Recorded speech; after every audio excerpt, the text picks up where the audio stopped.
Wednesday, Unwoke Nation. I'd like to welcome you to episode 24 of the UnWokeShow, where free speech is welcome, all subjects are on the table, and your boys Rich and Tim bring you the latest information every single week on Wednesday. I'm your co-host, Rich, along with my other co-host, Timmy. How you doing, Tim? Good, and you, Rich? Doing great, man. Doing great. Hey, guys, we want to thank you guys for being here every single Wednesday. We know you guys are definitely enjoying the show, and actually we want to take a little bit of time to give a shout-out to, if I can recall where, so we're looking at our screen right here. So we actually got a message from Cynthia. Thank you so much, Cynthia, for your feedback. She liked episode 19, Fuck Your Pronouns, and the horse you rode in on.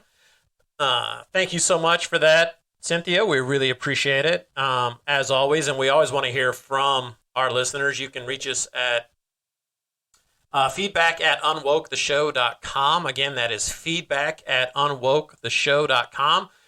We want to thank everybody for hanging in there with us. We did take a week of vacation, just kind of rest and recharge, and now we're back and we're ready to get started with tonight's episode. Yes, guys, thank you so much. We're all around the world, the Unwoke Nation award. So we love all you guys. We love you guys are getting the word out there. So definitely we appreciate you and give you a great applause.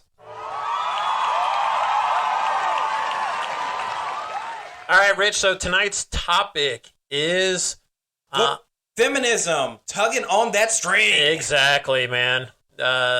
This particular topic, we did have somebody reach out.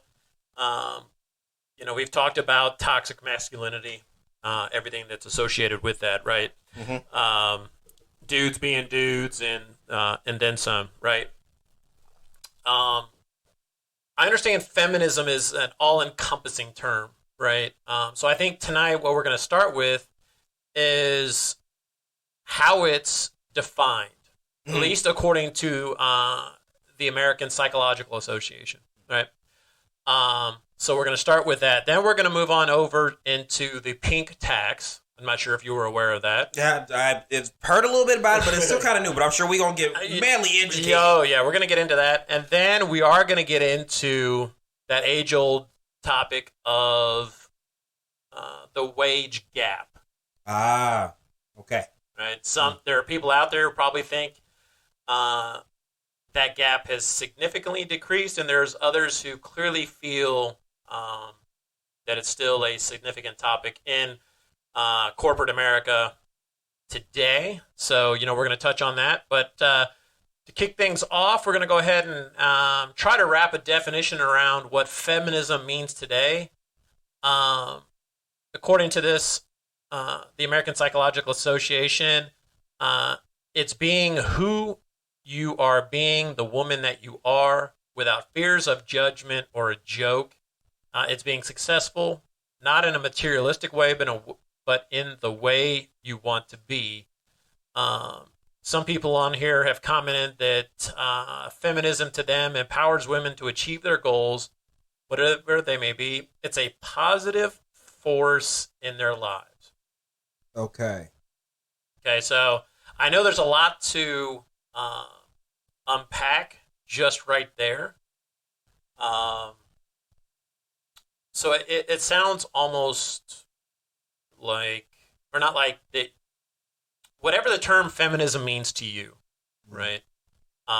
Whether you are a successful stay-at-home mom, which, yes, that is, I just said successful stay-at-home. Shout out for all the moms out there. Stay-at-home mom. Or you are balancing corporate America with your home life. Or these unique situations where the woman is out there and the husband is staying home and taking the kids, right? So, and taking care of the kids in the house. So it really just depends on where you fit, how you feel about that. For starters, right? It's clearly a personal definition, a personal meaning to you. When this topic was brought to me, and thinking of the term feminism, I was thinking in a very traditional sense, right? Yeah. women take care of themselves. They do their nails. They look, they dress to, impress. The hair, the makeup, the jewelry. Right. Very traditional way of thinking, and my eyes were open to the fact that term itself, feminism, is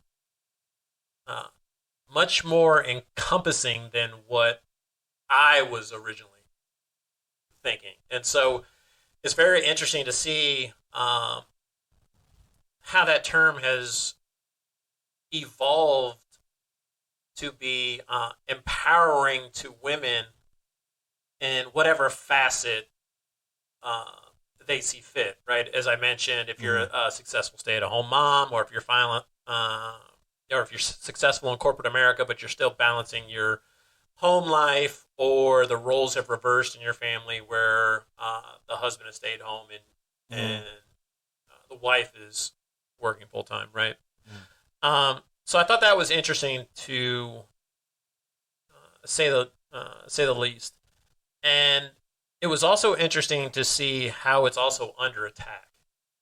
I would agree.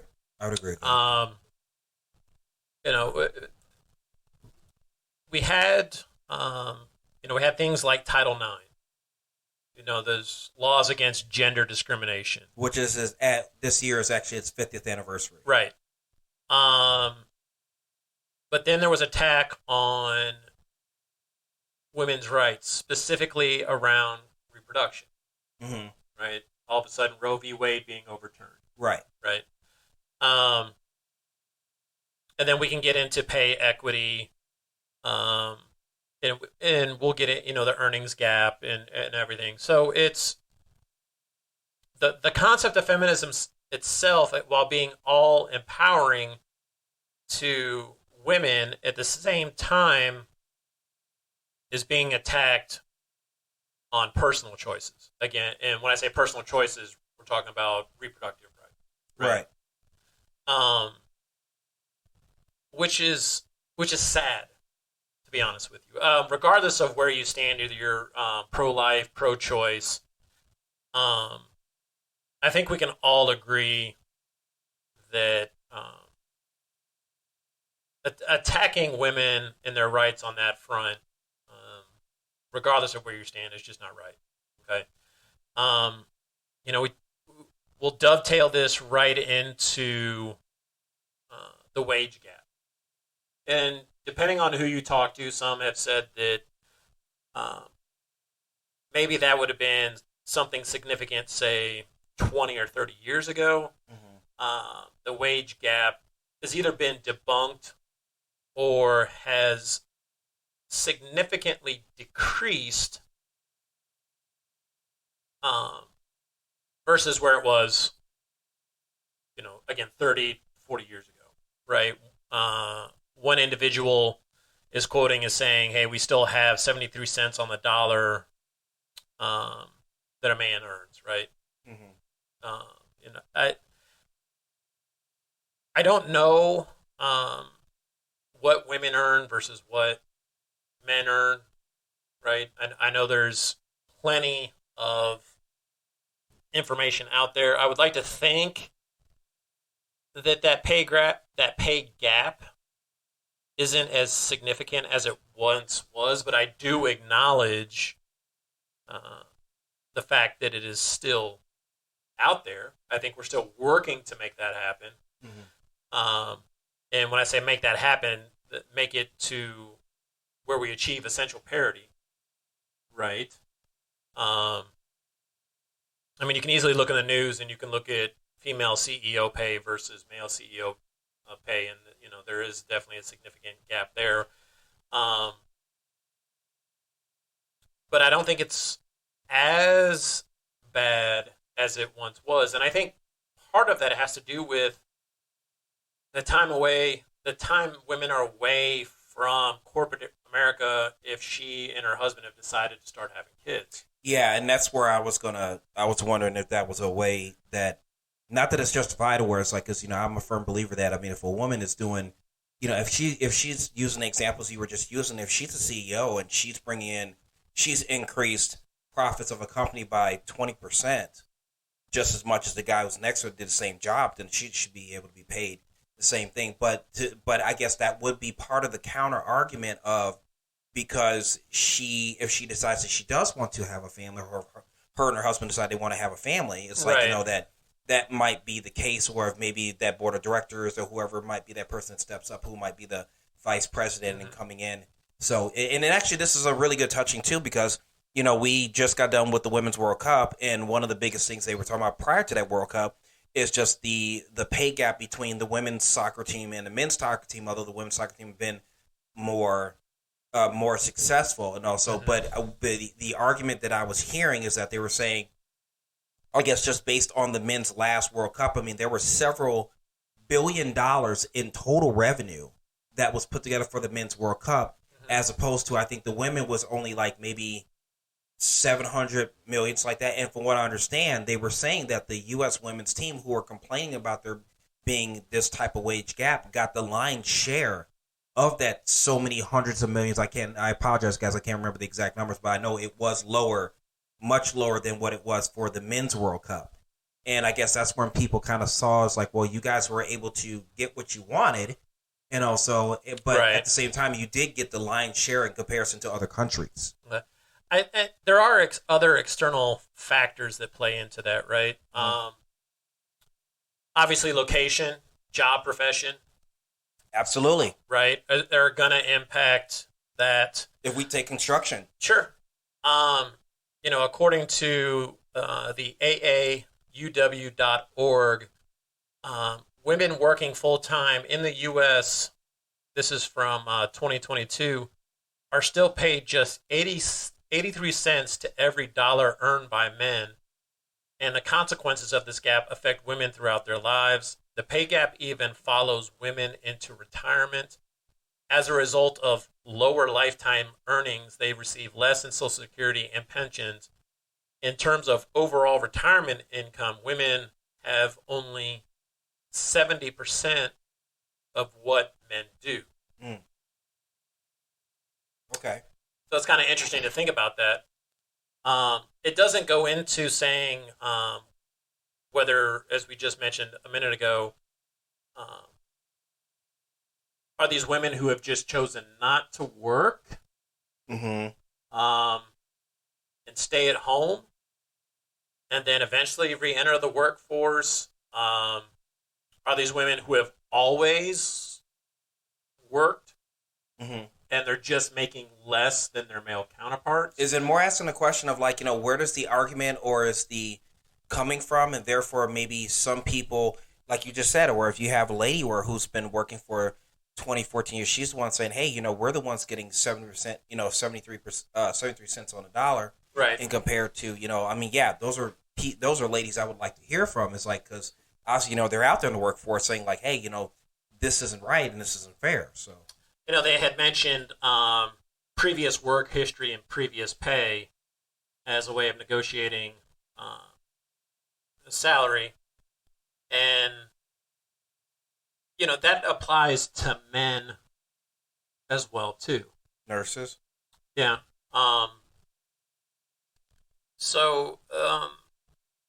Is there a gap? I would say yes. I think there is. Yeah, sure. I think there is. To the extent of how bad it is, I can't come to a conclusion either way. Obviously, I'm not in that situation. I don't have to experience that. If that makes sense, right? When I hear about negotiating salary based on previous pay history, to me that just chalk that up to your ability. You didn't negotiate well enough. Right. All things being equal, at least in my field, based on experience and certifications, do I think a woman doing what I do should earn the same as I do, or if not more? Sure, but it all comes down to how you've negotiated all that. Right, and it's the same thing in my industry as well. It's like, I know, yeah, it's pretty darn equal in my industry of exactly as like I said, if you have certain skills or specialties or something Hmm. like that, and if she happens to have that, it's okay, and that's great. I mean, hey, she's got, the right to earn just as much, as I do, and like I said, if she earns more, great, because she's got more specialties or whatever the case may be. Right. And, So, they factor in, race, ethnicity, disability, mhm. access to education, and age. I mean, there's no doubt that the gender pay gap as an issue, I mean, that's a complex topic, Mhm. to try to break down and really try to get to the root of um, what's happening. And you see, this is the reason why I was bringing up, and I've heard people say about this as well when it comes to certain occupations, like you brought it up. So like as you know, Tim, in our area, we have a lot of construction going on, Right. and majority of the time when I am passing. A lot of construction people are doing stuff on the roads, and it's like that. Most of the people who are holding up a lot of the signs for stopping and slowing, stuff like that, are actually women. And also, that doesn't mean aware that women can't dig a hole or anything like that, or where but that's Right. just the majority of the time that you actually see. So if I'm hearing people that might have that argument saying, well, women are not being paid, and I say, well, I think a lot of it just has to go on the particular skill or task that you're trying to do. And also, if you have a lady who knows how to, that knows how to be able to work one of the diggers, it's like, well, yeah, I mean, I get it. It's like she should be paid or like the same, but like I said, majority of the construction industry is owned and ran by men. Right. And so it's like, with that in mind, it's like, yeah, if you have somebody who has certain amount of skills or they're putting in certain amount of hours or whatever the case may be, because some of them out there, I mean, hats off to all you guys on Woke Nation. If you're a construction person, I mean, I've seen you guys out there 3, 4 something in the morning driving home and like that, and you're out there with the big lights and Right. doing that. I mean, that is hard physical labor. Absolutely. And so, but there are people out there, so which it seems from what at least I've seen, majority men that are out there being able to do it. It's not saying there aren't any ladies that don't, but that's just what you got. And therefore, that used as an example, it's very hard to sit there and say, hey, I should be able to get 75 or 80 something dollars an hour. Because I mean, those guys make some good buku easy when it comes to cash. Well, yeah, for sure. So it's like, yeah, so that's where I can see a little bit of that difference, if that makes sense. So, again, I'm quoting right off of the aauw.org website here. And specifically pay gap facts, right? And one of the facts is, don't men work longer hours than women? And when I say fact, it's more FAQ, right? Fact, FAQ, Okay. facts, right? And it says most published pay gap estimates compare full-time workers with other full-time workers. But yes, women are more likely than men to work part-time. And among full-time workers, men work longer hours on average than women do. However, on average, women do more housework and care work than men. Men's longer work hours are subsidized and facilitated by unpaid labor done by women. Okay. Uh, how do you go with that? I mean, I understand. I think that kind of goes back what you were saying before, where when you're taking into consideration like family and different things like that. Right. So, I mean, yeah, I think that kind of plays a role in it. So, I mean, like I said, I think of it this way, like, as, for you guys to know, I mean, I'm a big American football fan, and also, I have a buddy I know who has a daughter who kicks for her school team and all. And I mean, the girl kicks a 45-yard, 50-something yard field goal. And I'm thinking to myself, like, you know what? If she can kick a 45, 50-something yard field goal, let her do it. Right. Exactly. I mean, it's like she can do the work, so, I mean, she's got schools looking at her now. It's like, so, but it's like, yeah, that's kind of feels like, hey, if you can do the work, that's fine. But I can understand from the workforce, like, yeah, you have a lot more. You said you have a lot more where women are doing more of the housework and all. But also, too, remember, that's also a decision between a husband and wife. Right. they had to make the decision. I mean, if like I have a friend and they told me for a bit while her husband was going out getting certified in his industry, she was a breadwinner, but that took an agreement, right, to be able to do. Well, so absolutely. I mean, yeah. So there shouldn't be any issues, dealing with that. Where it's like, if you make a choice to be able to do that, I mean, that's the whole thing. It's like, you guys going through your ups and your downs, and also, and I hope that, like I said, that kind of answers towards what you were saying. But right. So I mean, and I think we can always use that argument. I think eventually that argument will probably get a little stale. Yeah. The only other thing I wanted to cover with regards to pay gap is another point on here. Does the gender pay gap take race into account? You know how we love to quote race on here, Rich. Oh, because, race is everything. Yep, and also... Exactly. So, is it nothing pisses me off? We got white rabbits and everything around here. Exactly.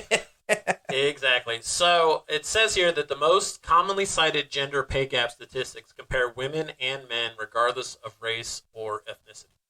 However, race and ethnicity have a big impact on the lives and earnings of working women in the United States. Most women of color are paid substantially less than white women, who are in turn paid substantially less than white men. Damn, that's a... It's like... But wait, does it... Okay, so they're saying that black women are paid less than white women. But does it explain why? Just... Because that sounds kind of fucked up. Well, yeah, but then it takes white women and compares it to white men, and then all of a sudden white women are now paid substantially less than white men.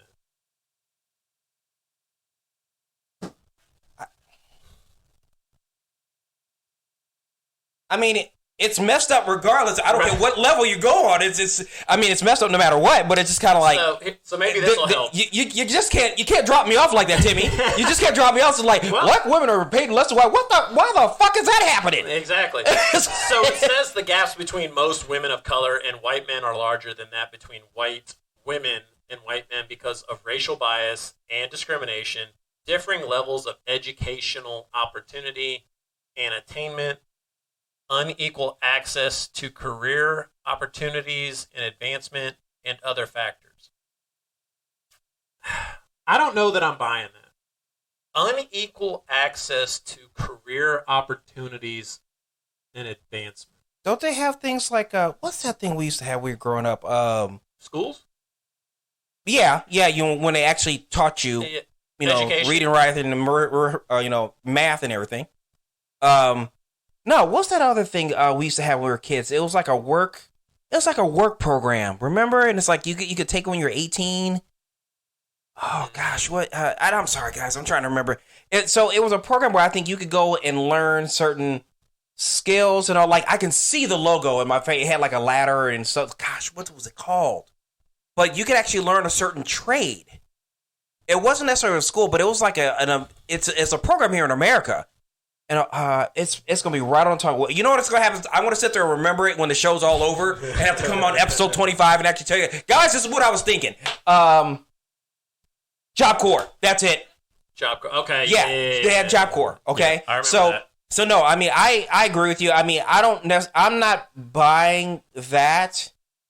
That is something that comes with the schools, and also, we've been here for almost 10, 15 years about how there's not enough people doing industrial jobs. There's not enough people doing stuff in science and stuff like that. Right. Well, I'm sorry. That's going to lead up to the schools everywhere, no matter where it is, to be able to give people those opportunities to learn those things. And also, but to be in a position where it's like, okay, well, because the south side of Dallas doesn't have, this particular program. Sure. Yeah, we're just not going to pay them as much. Now, wait a minute. What if that kid went out of his way to go to some trade school or something like that, or where it's like that? Yeah, but you were born on this particular, so we're going to make sure you, as a black woman, it's not going to get paid as much as a white girl. Oh, by the way, your white neighbor who happens to be a girl, yeah, we're going to make sure she doesn't get paid less than what a white guy is. Like, that doesn't make any damn sense. And so it's like, come on now. It's like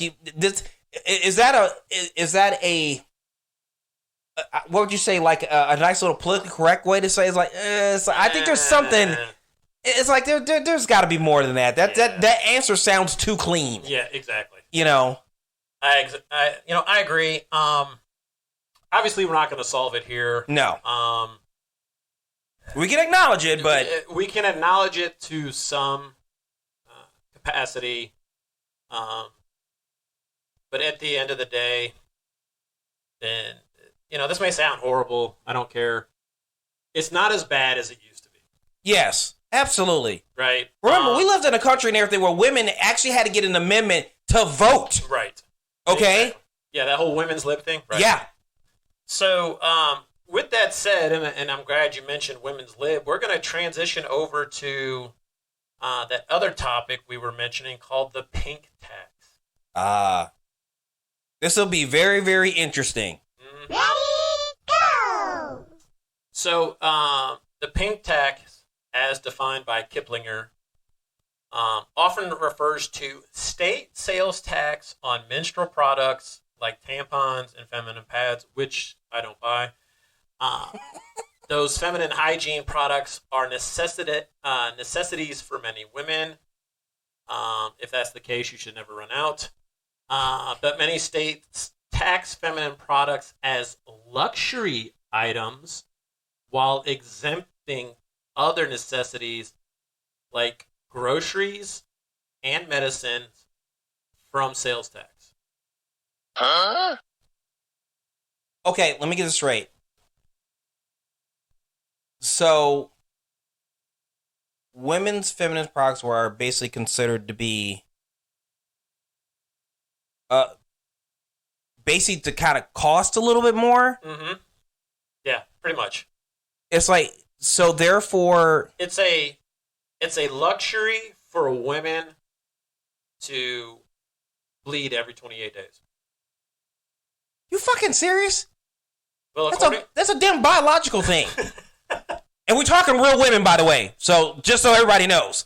Oh, yeah. And because men typically don't pay the same high prices for their personal care items, and feminine hygiene products are designed for women, the added cost on feminine and other products marketed to women has been dubbed the pink tax. Okay. So there's going. So we use deodorant. Men use deodorant. Women use deodorant. Women use razors. Men use razors. Women use sponges. Men don't. I'm a kind of a loofah guy. No. Yeah. I'm kidding. But, yeah, you look like a loofah guy. Nah, damn it.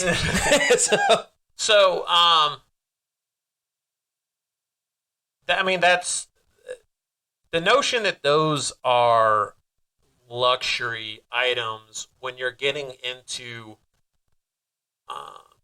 as to your point, just the biological makeup of women and having their periods every 28 days, right? Again, it's crazy how that would be considered it's a luxury. Okay, so this is why I call this bullshit. So the fact that they're going to sit there and try to justify saying something that biologically happens for women every 28 days as being a luxury, it's almost like saying that it's not necessary or it's not significant. Okay, let me give you an example of how it can be significant to a guy. If you're sitting up there and you're going out to a bar and you meet some girl, you end up having a nice time or something like that, or then all of a sudden you end up taking her home, okay?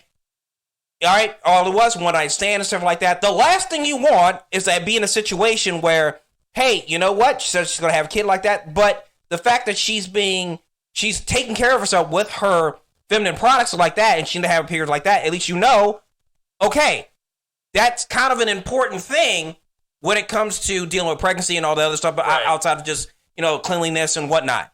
So what idiot decided to sit there and say, well, something that naturally happens should be considered a luxury? So do we have it? Should women pay more when it comes to going to the salon because they can get their hair done or because the stylist can do some type of style thing? Do you see where I'm going with that? I do. So let's extend this just a little further, right? And the pink tax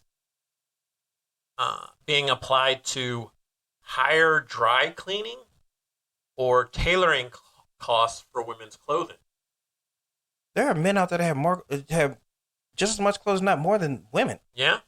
Higher cost and often smaller sizes of products like women's razors, shampoo, and deodorant relative to the cost and size of similar personal hygiene products designed for men. You know, examples, pink razor costs more than a similar black or blue razor. And higher prices of toys or equipment marketed to girls. And this is something you and I talked about before the show. You've got your blue bike for a boy, but the same bike in pink is a higher price for girls. Scooters, helmets costing more than identical red and blue bikes, scooters, and helmets for boys. So, like the example you were using before and everything, like you used the gray one you're talking about, like with the scooters. Right. So, the fact that your typical, you said the Razor scooters. So, the typical Razor scooter, which is like a gray chrome or something like that, sure, is going to cost... This costs $14. $14, okay. Right. But the fact that you're going to make a scooter that's pink, it's going to cost like $25. Yeah. So, still has two wheels. Yep. Still has a handle for both hands. Mm-hmm. Still swerves around. You can do little tricks on it. Everything like that. So it has a little stopper and everything. But because the only difference between the scooters is the color, that's the reason why we're going to charge an extra $7 to $10. That makes no damn sense. See, the only person that can really get away with that is Henry Ford. See, Henry Ford sat there and said, it's like, when they asked him initially when he made the Model T, right? He sat there and said, it's like, okay, you can have any car you want as long as it's black. Exactly. Okay, so it's like, I think that is a very ridiculous argument just because it, like, does it take the paint guy an extra 5 minutes to paint the darn same scooter pink or yellow or something like that than it does than just painting it black? Yeah. I mean, we've all seen spray paint before. I mean, it's just as easy as got the gun in my hand, take the little glass cutter, clip it on there, screw. I'm not keep going. Exactly. I don't know what the effort is to make something pink. I think it has more to do with the marketing aspects of how products are marketed to men. Spoiler alert, red and white. Exactly. Products are marketed to men versus how products are marketed to women. I mean, that's the only... I don't even want to say that that's a sensible thought. That's just the only thing that comes to my mind. Mm-hmm. But so far, more than 20 states have passed laws dealing with the pink tax. For example, 3 years ago, New York eliminated the pink tax on certain goods and services. Ohio also eliminated the pink tax back in 2020. Isn't that amazing that that's been so recent? I know. California eliminated the pink tax with services more than a decade ago, and a 2023 state retail law that took effect in January bans gender-based price discrimination on products. The pink tax ban prohibits California businesses from pricing similar products higher merely because those products are marketed to women. That's that doesn't make any sense. Yeah. I'm sorry, sports teams sit there is like they might make a jersey that's more form-fitting for a woman, but it's still a jersey. Right. Exactly. So, I mean, yeah, I would say that for any of you ladies out there in Unwoke Nation, or so I'll say if you think this is something that's crazy, we definitely will definitely comment to us. We'd love to be able to hear how it is in your state, just to hear what you think of it, at unwoketheshow.com. So, I mean, because this just doesn't make any sense. And here's another interesting point is there is no federal pink tax ban, however. Okay? The Pink Tax Repeal Act has been introduced in Congress more than once, but the legislation has not gained enough votes to move through the U.S. House of Representatives and the U.S. Senate. I find that really interesting since just, 3 years ago, we were able to elect in the House of Representatives more women than any other time in U.S. history. So with that in mind, we don't have enough women to sit there and say, this is asinine. This shit needs to stop. Yep. It makes absolutely no sense. Because we're literally sitting up here talking about a color of a damn scooter. Exactly. So how much does the pink tax cost women? Studies show that gender price discrimination can cost women in practical, physical, and financial ways. Data from the Economic Policy Institute show that women still make about 20% less on the dollar than men. Similar numbers from various studies show that women are likely to spend more for necessities like healthcare, clothing, and housing as compared to similarly situated men. So they're going off the assumption that, just let's break down what you literally just said. Yeah. So basically, because I'm sorry, there's got to be feminists would hear that, or they've got to be, jumping out of a window at that point. Right. So basically, what they're saying, because they're going to spend more on health cost, housing stuff, and what was the third one? So they would be, they're going to spend more for necessities like healthcare, clothing, and housing as compared to a similar situated man. Oh my God. Ultra left feminists and like that, where so they are losing their shit here and something like that. So you're saying where that only women make all the decisions in the household? That's basically what they're telling you. Pretty much, yeah. That's pretty much what they're telling you. Okay, so that has nothing to do with guys. Some idiot out there either did some type of research, as we are reading right now, some congressperson, whatever it might be, has basically come up with that conclusion. And somebody's like, well, it's got to be men. Okay, you can sit there and say it's men, but let me remind you again, all right? If these are things that are important to women, and we have more women in Congress than at any other time in U.S. history, obviously they must either not think it's important or whatever. Something's not right. And we're both guys. We don't use any of the shit that you're talking about. We do not. Okay, so we're making it clear. Yeah. So we don't use any of this stuff, and even we're saying that's crazy. That's crazy. That is not.